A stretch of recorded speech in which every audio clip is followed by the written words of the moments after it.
I'll bring you a sharp take on the day's biggest stories, bombshell newsmaker interviews, and A-list guests. And I guarantee you, no spin, no bias, no censorship, and no reason to go to bed. That's Dan Wootton Tonight, Monday to Thursdays from 9 on GB News.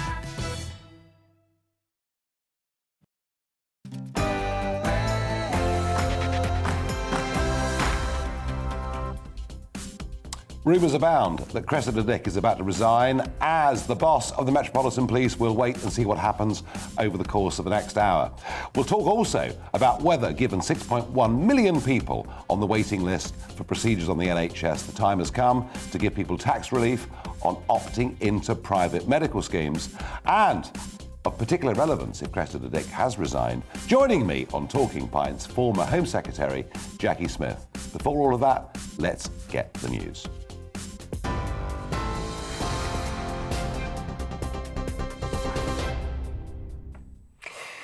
I'm Polly Middlehurst in the GB Newsroom. Your top stories. The Prime Minister has said today Poland and the UK won't accept a world in which a powerful country can bully or attack its neighbours. It comes amid continuing fears of a Russian invasion of Ukraine. Speaking after the meeting, the Polish Prime Minister, Boris Johnson, said Poland is critical to security in Eastern Europe, adding when Poland is threatened, we're all threatened. Mr Johnson said Russia must understand the consequences of an invasion. I think everybody should be in no doubt that were Russia to be so foolish to make the catastrophic mistake of invading any part of Ukraine, the Ukrainian army, which themselves number about 200,000, maybe 150,000 in reserve, they will fight. We stand shoulder to shoulder with our allies in Poland, which we always do, but also to show that the West as a whole will strengthen NATO's eastern frontiers rather than the reverse. Boris Johnson speaking in Poland. Well, the Foreign Secretary has challenged her Russian counterpart, who claims the Kremlin isn't threatening any country despite the build-up of troops near its border with Ukraine. Liz Truss said in a tweet after the meeting, if Russia is serious about not invading, we need to see troops withdraw. But the Russian Foreign Minister Sergei Lavrov accused Britain of refusing to listen. Here, the Prime Minister says he won't quit if he's fined by police over alleged lockdown-breaking events held at Number 10. The former Prime Minister, Sir John Major, has been accusing Boris Johnson today of breaking the law and making brazen excuses. Responding to the criticism, Boris Johnson said it was demonstrably untrue that controversies about parties in Downing Street had damaged the UK's reputation overseas. But Sir John said Mr Johnson's excuses were undermining public trust in government. Our democracy is a fragile structure. It is not an impenetrable fortress. It can fall if no one challenges what is wrong or does not fight for what is right. The protection of democracy depends upon Parliament and the government upholding the values we have as individuals and the trust we inspire as a nation. Sir John Major speaking earlier today. Buckingham Palace says Her Majesty the Queen is not showing symptoms of COVID-19 despite meeting Prince Charles on Tuesday, who has since tested positive for the virus. The palace hasn't confirmed if Her Majesty has tested positive or not, citing medical privacy. Prince Charles and Duchess of Cornwall attended an event at the British Museum yesterday. Let's bring some breaking news that we're just receiving in the last few minutes. The Metropolitan Police Commissioner, Dame Cressida Dick, is stepping down. This is a breaking news story that's been confirmed in the last few minutes. Cressida Dick, the Metropolitan Police Commissioner, stepping down. Details as we get it. More later.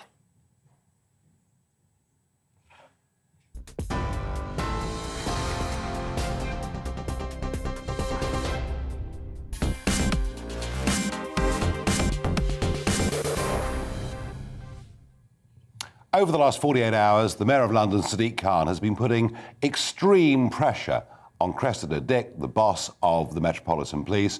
We've learned in the last few minutes she is stepping down from her position. We will, over the course of this show, get reaction to that from our own Home Affairs editor, Mark White, and from Stephen Roberts, former Deputy Assistant Commissioner. So we'll talk extensively about that piece of news we've had confirmed literally in the space of the last 2 minutes. Now, my first show here on GB News at 7 o'clock was on the 19th of July last year. And the first show I did, I said I thought we had a massive looming health crisis, a waiting list of over 5 million people waiting for procedures, huge numbers of people, we now learn the number is 10 million, who have not had various medical checks and screenings.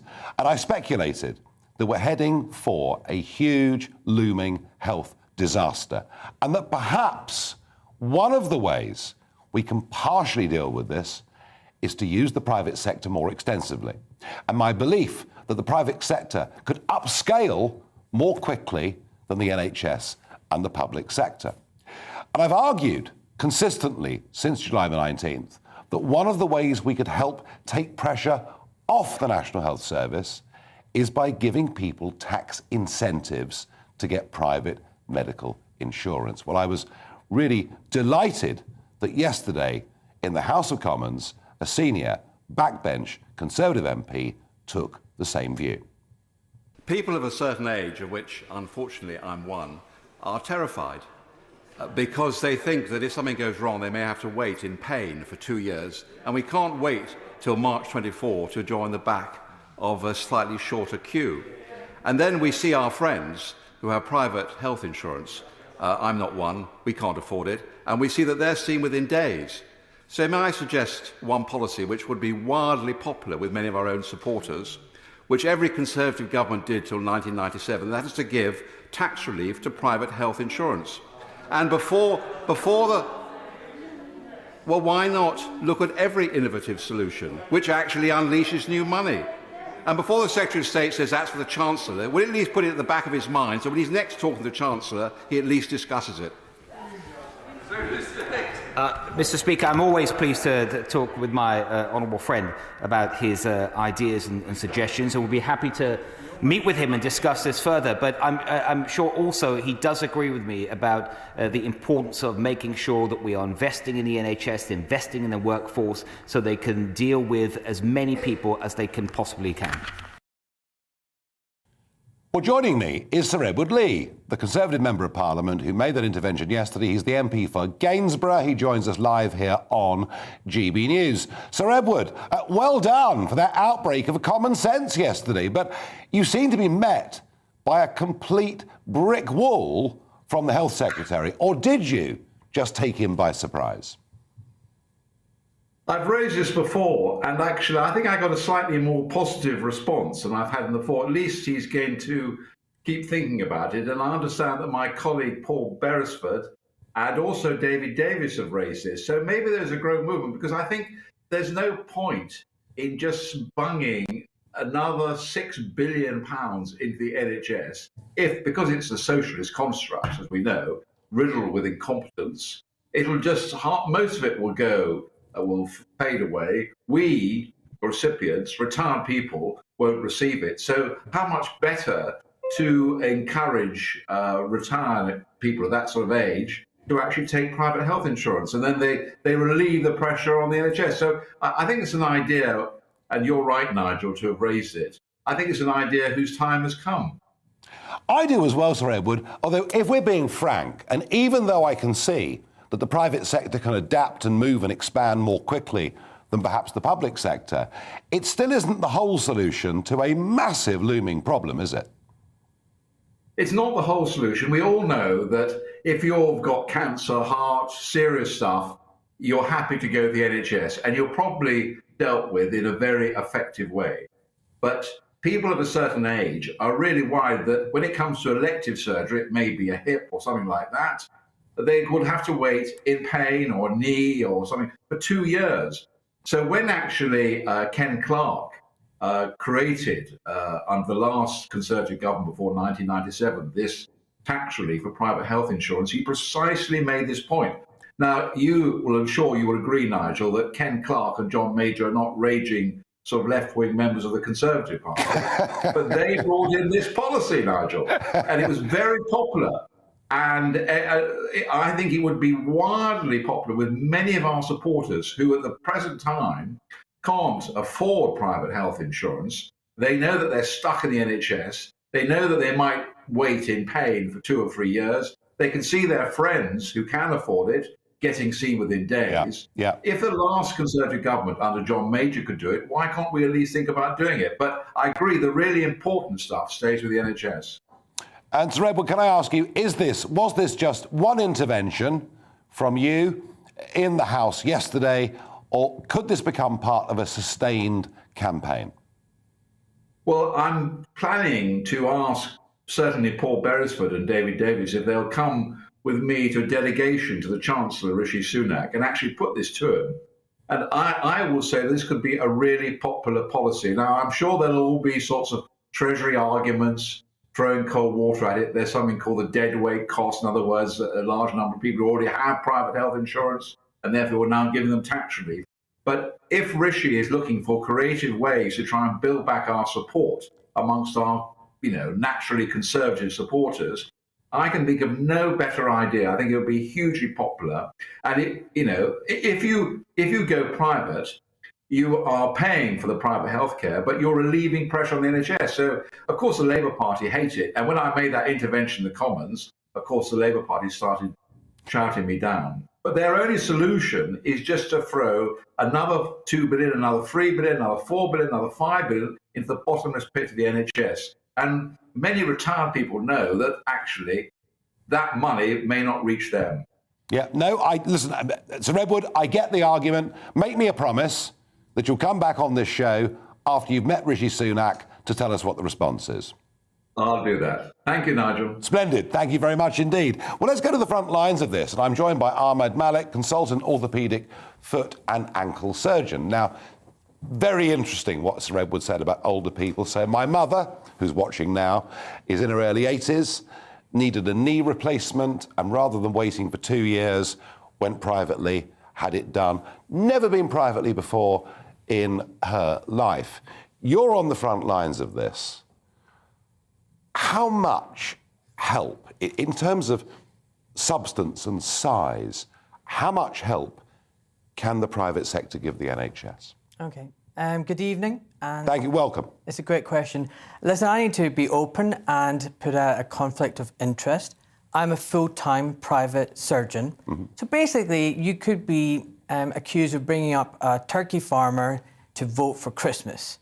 Of course, I'm going to say the private healthcare. But listen, the ironic thing is I'm not here to tout for business. I don't need it, and I certainly don't want it. I'm here because I want to save the NHS, believe it or not. Because in the last 2 years, our politicians, contrary to what they've been saying about saving the NHS, have destroyed it. And now let me come to what do I mean by what should we do now to save the NHS? You're absolutely right. There are thousands of healthcare workers and professionals, experts, who actually work in the NHS as well as the private sector, yes, who can help a lot of the people out there who are suffering with disease and morbidity. And you just need to look at the figures. You know, we're at 6 million now on the waiting list, up 1.5 million. Yep. And the projected forecast is between 9 to 10 million in a couple of years. So much for saving the NHS. They've destroyed it. But Ahmed, I understand all of that. Yep. And I've been arguing that here for 7 or 8 months on this show. And I've also been arguing that the private sector can move very quickly. Yeah. When it comes to upping capacity. It's more difficult for the public sector to move. But realistically, can the private sector expand quickly enough, fast enough? Because as we're going, whatever happens, even if this is the end of the pandemic, the numbers waiting for procedures are going up, not down. Can the private sector move quickly enough? Absolutely. They're reactive and they've got the capacity, the facilities. And listen, money talks. And there'll be arguments that it should be for people who want to have insurance and have a rebate. You'd be surprised, more than half the patients that I'm seeing are self-funding. Don't deny them. And it's not the case that they're all middle-class Tory voters. We're talking about working-class people, hard-working people who are suffering, who are paying out of their own pocket to get healthcare. Why should they not have access to healthcare through the private sector and through a tax rebate? Now, some people might say, well, where are all these money trees going to come from? Well, the government's found a forest of money trees funding COVID, 400 billion odd, 9 billion on failed PPE, 4 billion on tax fraud. So much money has been wasted. They've got a forest of money trees. Like one little money tree of 6 billion, 8 billion would make a massive difference to thousands of people, not just elderly people. And I think that's ageist. Why deny? Why discriminate? There are many people, children I'm seeing, with disease and disability. We should offer access to healthcare to everyone. Ahmed, you've declared your interest in this, and thank you for doing that. Finally, quickly, can the private sector be able to perform 2 or 3 million procedures every year? I think absolutely. If the government's serious about this and they're going to put aside all their nonsensical policies to date and be serious about patients and safety and healthcare, then yes, we can do it. But they need to stop politicising the NHS. It's not a football. This is not a game. Patient safety, patient health is not a game. Be serious and, we can get this done.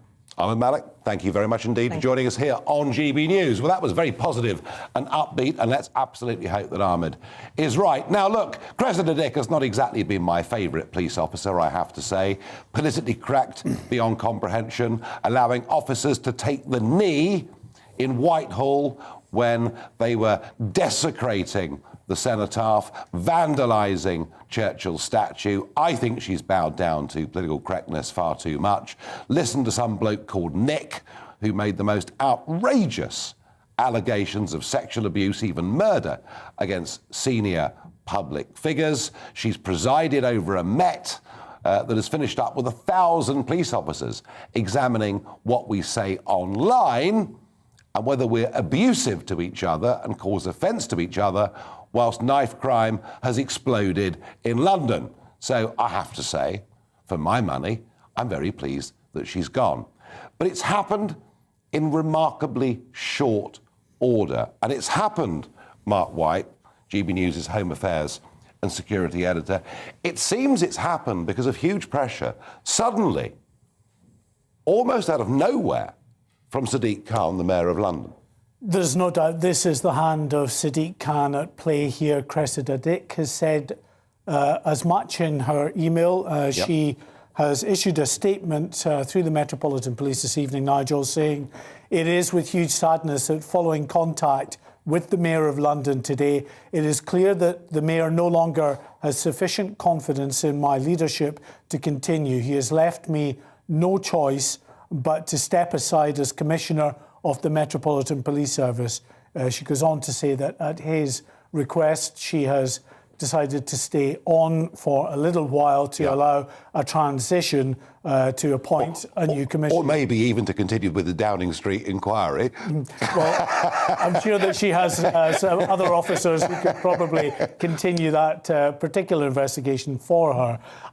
But yes, so Sadiq Khan is the man who has effectively wielded the axe here. Now, this is, as you say, it's a bit unusual. It's happened very quickly, Mark. Yeah, it's a surprise because Sadiq Khan had said just in recent days that the Commissioner was on notice, not that he wanted her to go, just that, following so many recent events, and you highlighted some of them there. Of course, a big blow for her came with the murder of Sarah Everard by one of her own police officers, a crime nothing to do with the Commissioner, of course, but issues surrounding the culture within the Metropolitan Police were brought to a fore. Then, of course, you had that demonstration which descended into chaos in southwest London, that vigil that was held for Sarah Everard, and a lot of criticism in the days that followed for the Met Commissioner. And then just last week the news, the revelation of more in the way of a culture of toxic masculinity, if you like, bullying and intimidation at Charing Cross Police Station. And was that the straw? Was that the straw that broke the back? That was certainly the straw that resulted in the London Mayor coming out and saying that she was on notice, and then repeating that again in interviews that he did with the media just a day or so ago. So it's clear that Cressida Dick has spoken since then to Sadiq Khan, asking clearly for his backing and confidence in her. He was, it seems, unwilling to give that So she has agreed to go, and she's going. Reaction is coming in. Already the Metropolitan Police Federation, she is very popular, despite what you say, of course, Nigel. She is very popular with the rank and file. She's seen as a defender of those within the police service doing a very difficult job. And they have said that they are very disappointed that these decisions and criticism that falls on the Met is often by people who've never walked a day in the shoes of a police officer and doesn't know about the challenges that they face on a day-to-day basis. I know her, I've obviously dealt with her over the years since 2017. I've always found her a decent, a fair, level-headed woman. But she has, she's taken on a role, Nigel, in the most politically charged policing office there is. The Commissioner of the Metropolitan Police, you've effectively straddling two bosses there, because you've got Sadiq Khan and whatever issues he might have with you, and of course a Labour mayor, and then on the other side, the complete opposite, a Conservative Home Secretary, who also has to have confidence. Well, so from that point of view, it's far from easy. No, I get it. It's going to be very interesting to see what Jacqui Smith is going to have to say in a few moments' time when she's on this show, former Labour Home Secretary.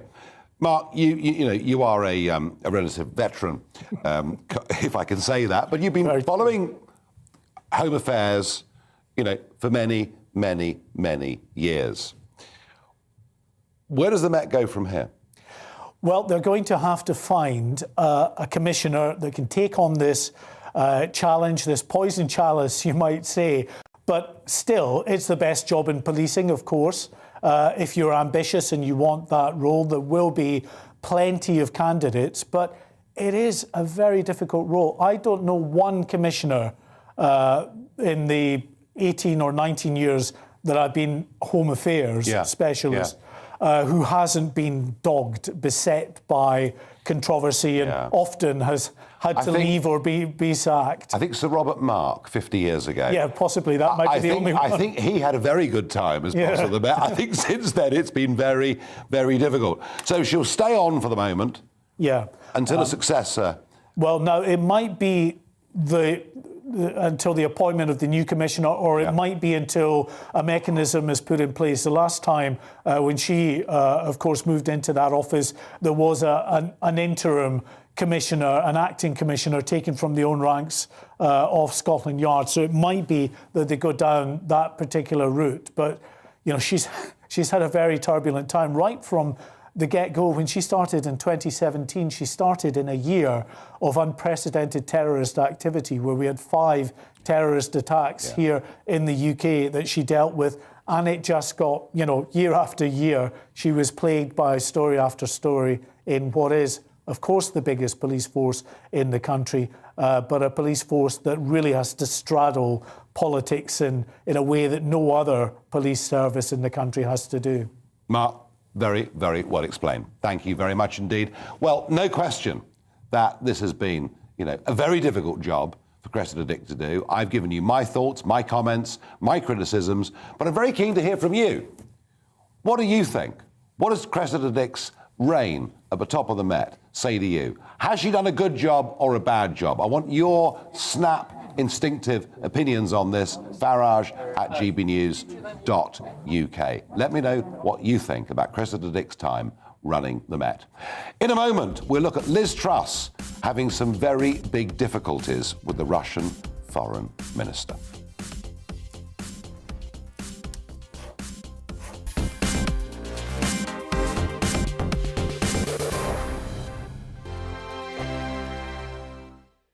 GB News is the UK's home of discussion and debate from all perspectives. To stay up to date on the latest stories, make sure that you subscribe to the GB News channel right here on YouTube. You can watch us live 24/7 across the whole world. You can also check out exclusive content and catch up on previous episodes of your favourite shows. Every day, we ask the questions that you'd ask, so why not add your voice to the conversation in the comments section? Don't forget to subscribe. We are GB News, Britain's news channel. Every night at 11 on GB News, we bring you the next day's stories the day before. It's basically like time travel. If it's a big story, we'll cover it, guaranteed. But we'll also have some fun along the way. Big opinions, big laughs, sometimes big hair. This is Headliners, the paper review show that won't send you to sleep like the others will. 11 p.m, 7 nights a week. Join us.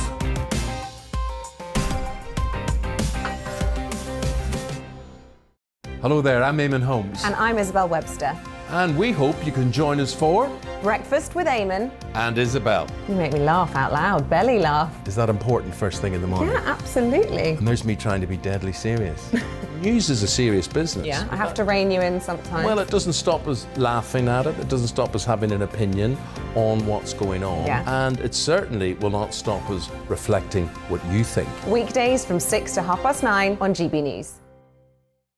I'm Dan Wootton. Join me Monday to Thursday from 9 to 11 for the feistiest and most fun news debate on TV, where free speech reigns. I'll bring you a sharp take on the day's biggest stories, bombshell newsmaker interviews, and A-list guests.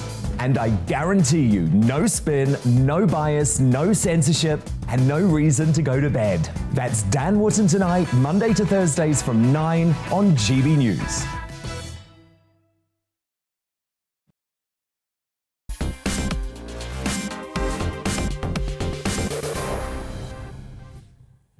Well, I have to say, despite the pressure that was put on, big pressure that was put on by Sadiq Khan over the course of the last few days, and yeah, it looks like the straw were the comments by officers working at the Charing Cross police station. Actually, we're all pretty surprised that Cressida Dick has gone. I asked you for some audience reaction. James says to me, I am delighted that Cressida Dick is going. Let's hope we get a proper police officer who's willing to clip wrongdoers round the ear. I think we've moved on a bit from that. I'm sorry. Lynn says, hashtag disgraceful job. Worst ever. Paul says, good riddance to her. Gosh, you're an uncharitable lot. Alex says, they want a totally woke commissioner. That's why Khan didn't back her. Alan says, sad to see her resign. She was and still is an outstanding commissioner, a truly fine lady doing one of the hardest jobs in policing. Well, I tell you what, the fact that she's doing one of the hardest jobs in policing is absolutely beyond doubt. I just question some of her priorities, and maybe Sadiq Khan did want somebody rather more woke. I happen to think, particularly over BLM, some of the direction she gave, given that BLM wants to defund the police force, I found some of her reaction to that truly astonishing. Well, I'm joined now by Stephen Roberts, former Deputy Assistant Commissioner at the Met. Stephen, good evening, and thank you for joining us at short notice like this. Good evening. Sadiq Khan really piled the pressure on, didn't he, over the course of the last couple of days, and yet I'm still surprised that she stood down. Are you? I'm absolutely astonished and saddened. And Londoners will not do well out of this. She's the best commissioner Londoners have had for a very long time, and there is now a vacancy. Ms. Sadiq Khan has deprived Londoners of an excellent commissioner, and it's not a good day for Londoners, and it's not a good day for the police service. What were the qualities, Stephen, that made her a good commissioner? Above all, integrity. She is a woman who has worked her way up from the bottom and managed to gain and keep the respect of officers from top to bottom in the organisation. At a time when the Met has been, let's face it, under pretty hefty pressure, she's kept there in difficult times, made good decisions, and even if some of those decisions were unpopular, and she knew they were going to be unpopular, she stuck to her guns and did her very best for Londoners. OK. Stephen, a point was raised a few moments ago by Mark White, our Home Affairs and Security Editor, and he said one of the difficulties with being the Met Commissioner, which was always a tough job anyway, said one of the difficulties is that now we have not just a Home Secretary making demands, but we have a Mayor of London making demands. One is on the right of the Conservative Party, one is on the centre-left of the Labour Party. Is it difficult for a Met Chief to serve two masters? Yes, of course it is. It's a difficult setup, but that's part of the job. I'm afraid that's what every commissioner or every commissioner over quite a few years now, has had to cope with. It's always been a politically difficult job. It's always been a job where sometimes the right decisions will be very unpopular with powerful politicians.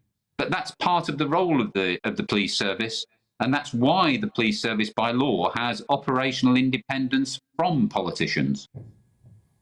Yes, but it still has pressure exerted upon it, and clearly, in the end, that is what has made her go. In terms of, I mean, she's gone, she's not coming back, you've got regrets, and again, Mark White, our Home Affairs editor, said she was popular with serving police officers.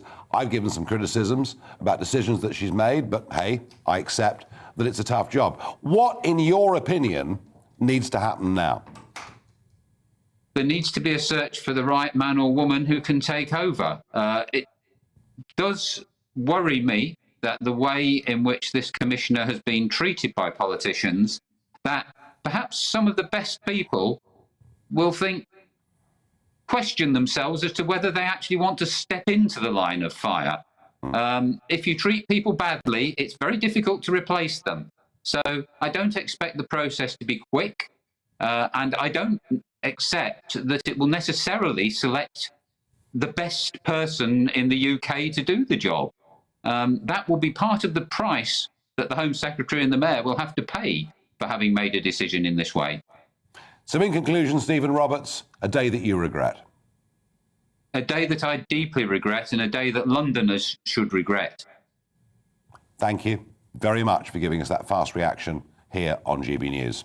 Well, that was Stephen Roberts, former Deputy Assistant Commissioner of the Met, and it's clear that she was popular amongst police officers, not popular with me, but popular amongst police officers, ultimately not popular indeed with the Mayor of London, Sadiq Khan.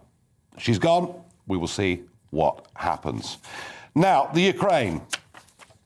We've been obsessed with Partygate, and now we've got Cressida Dick Gate, I suppose, that'll rumble on for a little bit. But the situation in the Ukraine is very serious. In the last 48 hours, reports that the Russian military build-up is increasing. And back to Mark White, our GB News Home Affairs and Security Editor, who's prepared this package on what's going on right now in the Ukraine. Training for urban warfare. These are some of the 300 British troops currently stationed in Poland.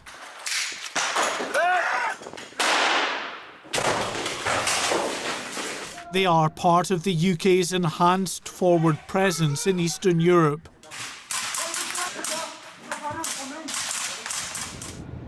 They've now been joined by another 350 Royal Marines who arrived in Poland today.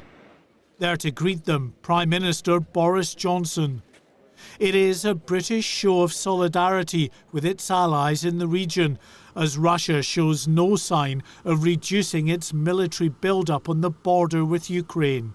We need to work together now to achieve de-escalation, to persuade Vladimir Putin to de-escalate and to disengage. We won't accept, Poland and the UK won't accept a world in which a powerful neighbour can bully or attack their neighbours.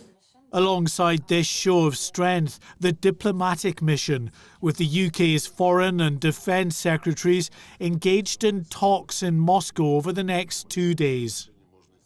The UK's former Chief of the General Staff said despite the continued Russian military build-up, he's confident a diplomatic solution will be found. I believe this was always a situation where Putin was going to assemble force.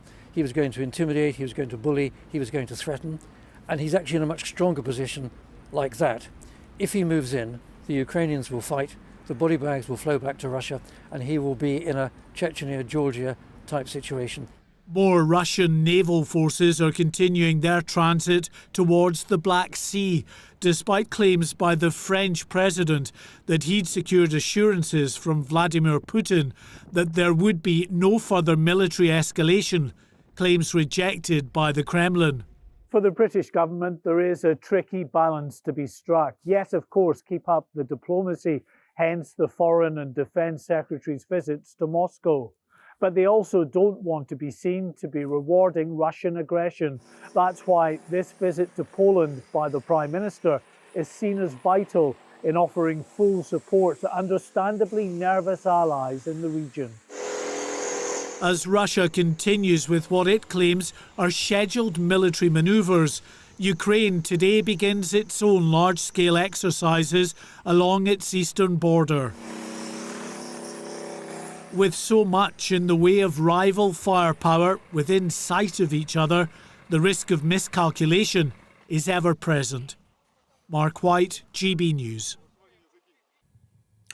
And our Foreign Secretary Liz Truss has indeed today been in meetings with Sergei Lavrov, the Russian Foreign Minister. And Russian newspaper Kommersant has reported that during their meeting today, when Sergei Lavrov asked ironically whether she recognised his country's sovereignty over Rostov and Voronezh, two Russian provinces near Ukraine where troops are currently stationed, Truss replied, the UK will never recognise Russia's sovereignty over these regions, before being corrected by the UK ambassador to Moscow, Deborah Bronart. Sergei Lavrov said the talks were the conversation of a mute and a deaf person, likening the situation to a comedy. He scoffed.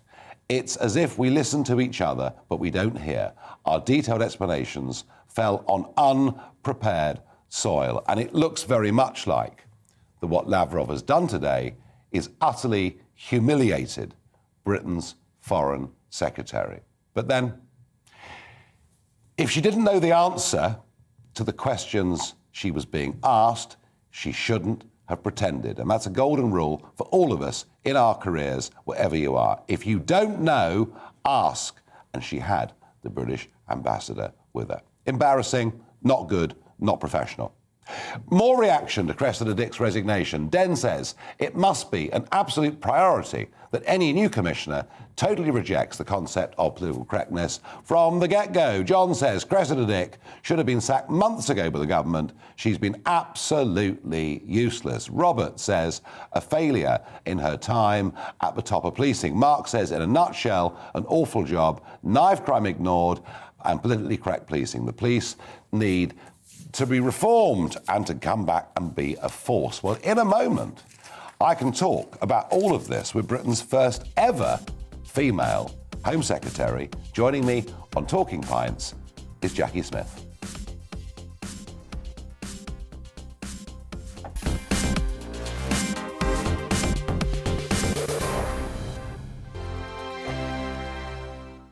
GB News is the UK's home of discussion and debate from all perspectives. To stay up to date on the latest stories, make sure that you subscribe to the GB News channel right here on YouTube. You can watch us live 24/7 across the whole world. You can also check out exclusive content and catch up on previous episodes of your favourite shows.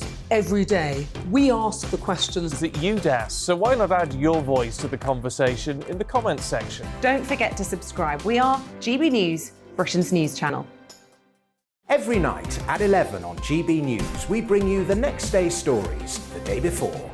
Basically like time travel. If it's a big story, we'll cover it, guaranteed. But we'll also have some fun along the way. Big opinions, big laughs. Sometimes big hair. This is Headliners, the paper review show that won't send you to sleep like the others will. 11 p.m, 7 nights a week. Join us.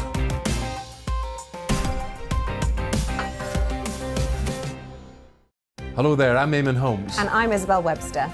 And we hope you can join us for Breakfast with Eamon and Isabel. You make me laugh out loud, belly laugh. Is that important first thing in the morning? Yeah, absolutely. And there's me trying to be deadly serious.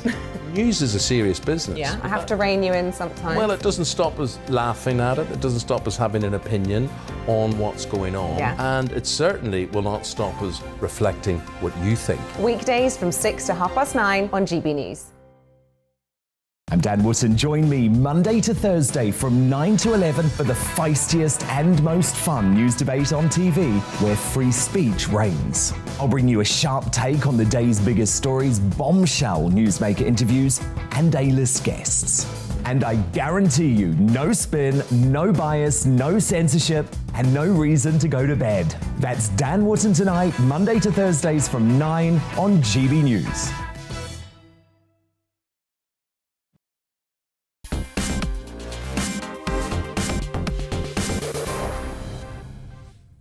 Well, on this evening of dramatic breaking news with Cressida Dick resigning, I couldn't really have a better person to have come into the GB News pub to join me for Talking Pints than Jacqui Smith. Jacqui, welcome to Talking Pints. Cheers, Nigel. I apologise that the ice machine has broken. And no lemon either. And it's not good. It's not good. But I'm on the Thatcher's cider because I don't want to be told by the Colston 4 what I can and can't drink. Now, before we talk about your life in politics and the big ups and downs that you had,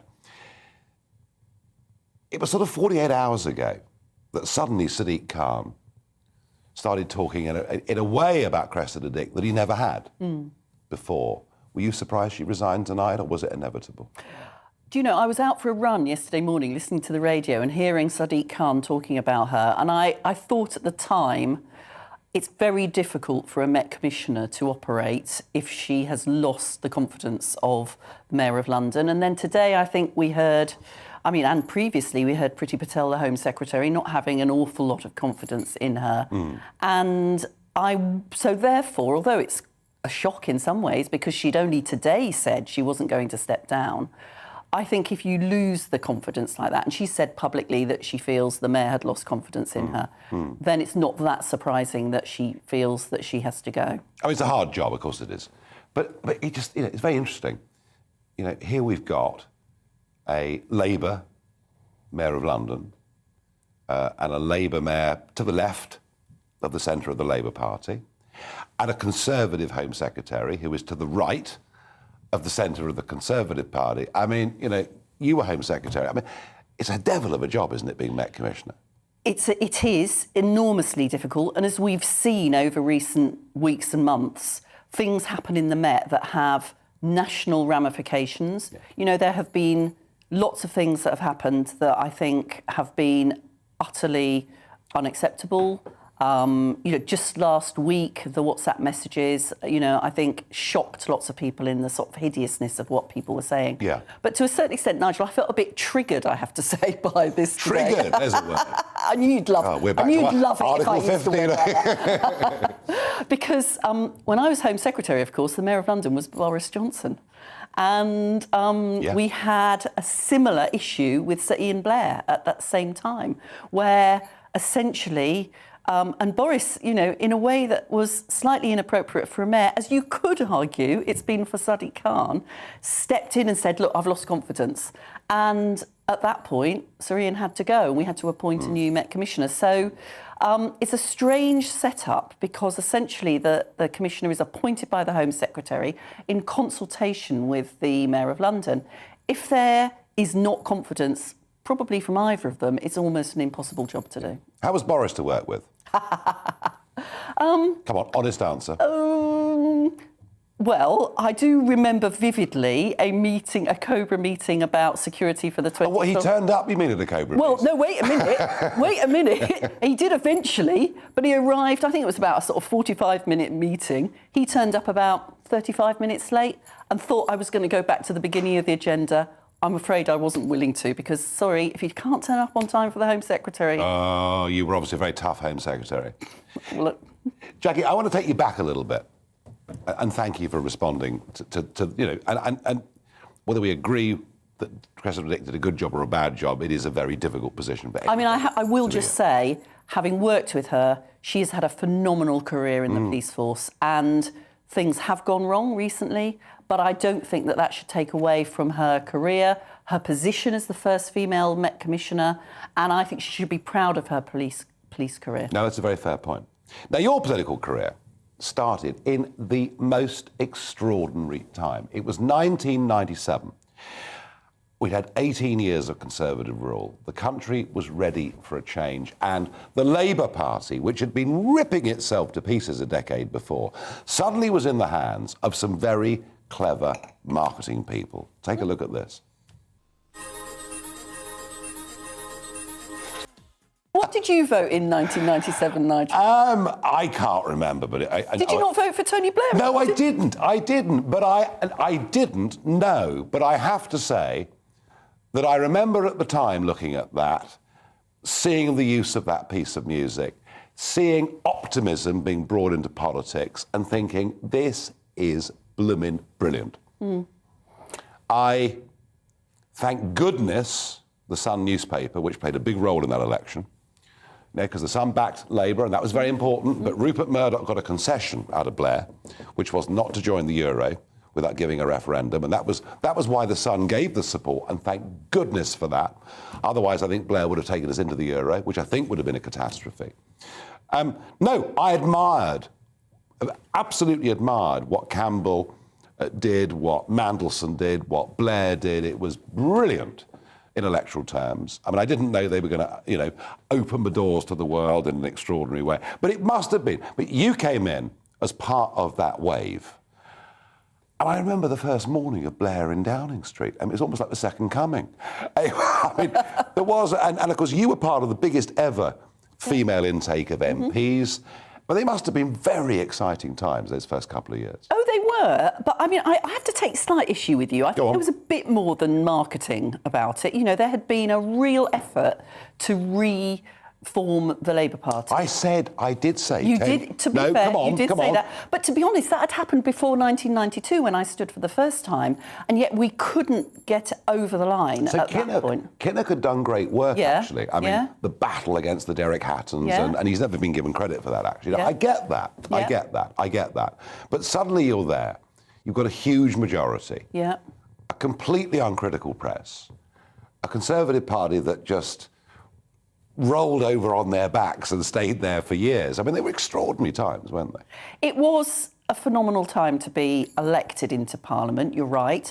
I mean, we hadn't been certain, I think now you look back on it and you think, oh, it was inevitable. But I can remember working enormously hard. Everybody was very, very careful. We had that pledge card, if you remember, with 5, in some ways, quite limited pledges on it, because we needed to prove to people that we could be responsible with their money, that we could make a change, that we were about hope in the future. And then, of course, we got into government. It was incredibly exciting, as you say. I can remember the first time I went into Parliament and sat on those. Well, I didn't, in fact, sit on the benches because there's so many Labour MPs we couldn't actually sit down, which was, brilliant. But, in some ways, of course, as Tony Blair always made clear, we did a lot of stuff in government. But one of the problems about having a majority that big is that the size of your majority doesn't make things change quicker. It means you're likely to win votes in Parliament, but it still takes time to do the sort of reform that we wanted to do. And sometimes that led to a bit of sort of frustration from my own party as much as from the country. And you rise up through the ranks and you become the first ever female Home Secretary. What's day one like? Is it a bit daunting? Well, day one, Nigel, I woke up. I got appointed by Gordon Brown when he became the Prime Minister on the Thursday, went into the Home Office. They began to do the briefings. Friday morning, I got woken up by my private secretary saying, well, there's been a terror attack. Thank goodness the bomb, which was in a car in Haymarket in London, has failed to go off, but you need to come in. So I had to go into the Home Office. I got greeted by people from the Office of Security and Counter-Terrorism who said, when we come into your office, Home Secretary, it means that something serious is happening. And then over that weekend, that was the time when the terrorists, having failed to detonate the bomb in London, then drove up to Glasgow, drove their Jeep into the front of Glasgow Airport. So to say it was a sort of baptism of fire is true. But in some ways, thank goodness there were no injuries amongst the public. So I learnt very, very quickly that responsibility of Home Secretary is to keep the country safe. And it's the toughest job in British politics. It's always been the toughest job in British politics. It's almost difficult to win, isn't it, really? Well, I said, it's an enormous honour to be given the job of keeping the British public safe, of securing our borders, of securing our country. But it's also about stopping bad things from happening. So every time something bad happens, it almost invariably falls under the auspices of the Home Office. So you wake up in the morning, you listen to the headlines, you think to yourself, several of those things are my responsibility and I'm going to be getting a hard time when I go into the office today. But it's kind of, your political career is kind of a bit like life, really, isn't it? Riding high in April, the old Sinatra song. You're going to sing that? Shot down. Maybe a few more of these, I might. Shot down in May, because it all, goes wrong. The expenses scandal, and you find yourself in a difficult and embarrassing. I won't go into it, but embarrassing position. The 2010 election comes, and suddenly, 1 minute, you're in one of the 4 great offices of state, and the next minute, it's all gone. Well, there's this cliche, isn't there, that all political careers end in failure. Yeah. They don't usually end in quite such a public Sorry way. to laugh, but it was... No, that's the only thing you can do, Nigel. Yeah. They don't usually end quite so publicly like that, which is tough on you as a politician, tough on your family. I mean, I was in a marginal seat, so I sort of, in one way, I almost always knew that when Labour went out of government, I would go out of government as well. And in some ways, I think people do heroic work in opposition, but I'm not sorry that I haven't had to be an opposition MP, because it's a tough old job, that. And I've been able to sort of build, since 2010, a interesting new career. You've done Strictly Come Dancing, as I mentioned earlier. You weren't a huge success at it, but you did it, which is brave. Broadcasting, which you clearly enjoy very much. But a couple of things. You seemed to be very committed to the European Union project, which New Labour was. Yeah. And I was astonished when Blair was president, the 6-month presidency, when I met, nearly all of the cabinet that were coming through Brussels and Strasbourg, and I was astonished at their level of devotion and belief in it. I mean, you were almost in mourning, weren't you? Political mourning after the Brexit result. Have you recovered? Look, I'll let you into a secret, Nigel. My now ex-husband, this isn't the reason why he's ex, but he voted to leave the European Union. And one of the things he said to me was, he said, but Jacqui, you used to go to European councils and you used to text me and say, oh God, I can't get the things done I want to do. This is a bit of a nightmare. And I said to him, yeah, but we were in the room. We were in the discussions. We were having some influence. Being outvoted. But we were there and we were making a difference, Nigel. I was there too. And what's more, of course you were, yeah.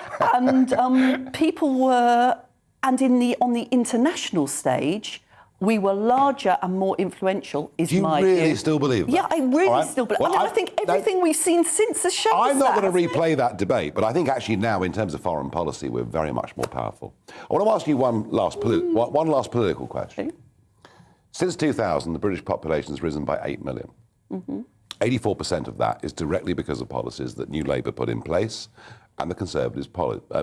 84% of that is because of immigration into the United Kingdom. Has that been a good thing for our country? Look, I think largely migration has been a good thing for our country. I don't favour free and completely open borders. I believe that we should have controlled migration, but I think we should do that on the basis of fairness. I think, incidentally, when people are fleeing persecution, we should welcome them into our country as a tolerant and welcoming place. One of the things that I disagree with you about is that I think sometimes you've used that issue to raise people's concerns in a way that hasn't actually been reasonable. Of course, but listen, So how many is reasonable, Jacqui? How many is reasonable? I don't think it's necessarily about numbers. I think it's about, and I made this clear when I was Home Secretary, I think it's about welcoming in people who can make a contribution to this country, who are willing to stick by our rules, who are willing to speak to speak English, but you have to be able to train them to do that. All of those things I believed in. But also, when people are fleeing persecution, we should be the type of country that opens our arms to them. We always have been.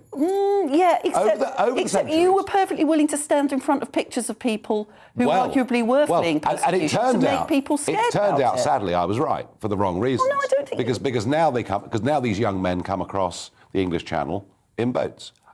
They're the same people that came through, and they've been living in Germany for 2 or 3 years, and now they come across. So I was right for the wrong reasons. But we can disagree on that, because I think it is about numbers. But finally, what next?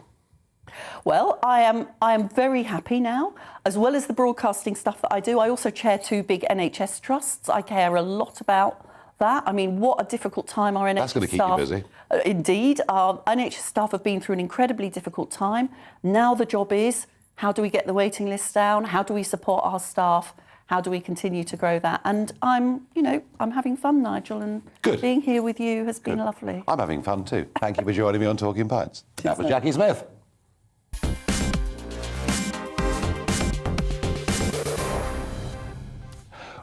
Well, we're almost out of time, but I've got maybe time for a couple of Barrage the Farage questions. But my conversation with Jacqui Smith was too interesting to stop. Raymond asks me, what do you think of Nicola Sturgeon keeping COVID restrictions in place? Ludicrous, ridiculous, over the top, statist, ghastly. Robbo asks, is Mr. Lavrov grossly rude, or has he got sensory loss? He is undoubtedly rude, but probably right. And finally, Mickey asks, John Major talks about honesty, democracy. Is he a hypocrite in your opinion? Most people in politics are guilty of hypocrisy in one way or another. We have finished for the night. I'm back with you next Monday. Mark Stein is joining you any moment. First, though, the all-important weather.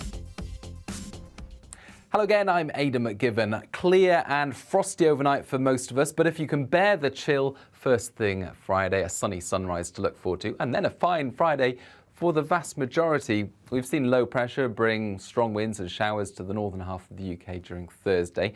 That's now moving into the North Sea, but still, tides or isobars along the North Sea coast will lead to blustery conditions for the North Sea coast overnight. Perhaps even some local gales in exposed locations. But away from that, clear skies for the